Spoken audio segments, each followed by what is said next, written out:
What are the difference between induction of labor and augmentation of labor? These two are not the same. Welcome back to my channel. My name is Iyabo. Induction of labor is when labor is being started artificially. When an obstetrician wants the woman labor to begin by introducing some medication, either by insertion or by different way. We have different form of starting labor. That is induction. The woman is supposed to have delivered or to start labor, but no signs of labor. That we make an obstetrician to advise the woman to go into labor by starting it artificially. Why augmentation is the woman is already in labor. Augmentation means to something you want to boost, something to push, something to make it better. Okay, it just the woman already in labor, but the contraction not adequate, there's delay. You can augment it. That is augmentation. Add to it. Make join up, making making rise. That is augmentation.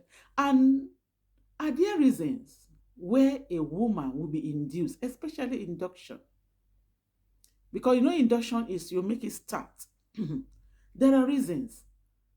Medically, there are reasons why a woman will be induced. When a woman get to certain stage in pregnancy, she need to deliver. You know, it's different way.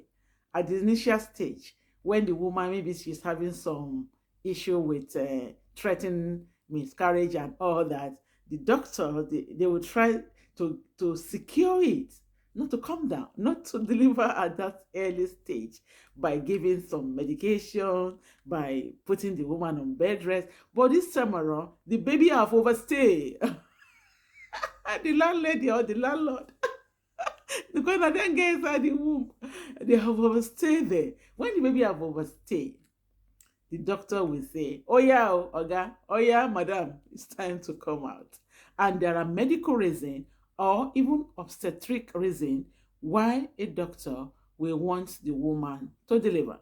The reasons are: number one, when the baby is post-term, like as I've just described, baby overstay. Post-term means when the baby has stayed beyond the gestational age. Most hospital, when the woman are getting to 42 weeks, they will advise the woman to go for induction, because at that time the baby have developed all the body parts, the organs, it's mature enough to come out to extra uterine life. And again, even the placenta, this is the placenta, even the placenta that is supplying the baby nutrient and oxygen, that placenta is not going to be that like the early stage of pregnancy again. So baby may not be getting much nutrient from that placenta. So at 42 weeks, the hospital, the obstetrician will advise the family of the woman to for the pregnancy to be induced. That's kickstarting. Not just like you park a car that is being parked and they're refusing to start. We have to push. Sometimes they push the car just to make something to start. That is induction. And this number one I said is a post-term pregnancy, when the pregnancy has overstayed its period, they can induce the woman. And again, when there's gestational hypertension, like when the woman have a high blood pressure. You know, sometimes some women in pregnancy suddenly, after certain weeks, when the placenta have already established and all that, they start having high blood pressure. Some women they can't go through the pregnancy. Their pregnancy have to be cut short in between. But for some that have gotten to certain stage above 10 and they are still having high blood pressure, that can make the obstetrician to induce the labor when the woman have a hypertension. Then there's something they call oligohydramnios. Oligohydramnios is there's a water, when the baby is in the womb. When the baby is in the womb, there's this amniotic fluid that the baby is that is containing the baby in the uterus. Through this amniotic fluid, the baby poo, the baby eat, the baby do everything, swim inside the protection. It's like protection, like lubricant. So sometimes when this is not enough, because when the woman is going for ultrasound, most time it's not because they want to know the gender of the baby. It's to know how this baby, from initial stage, they have to know where is this pregnancy implanted.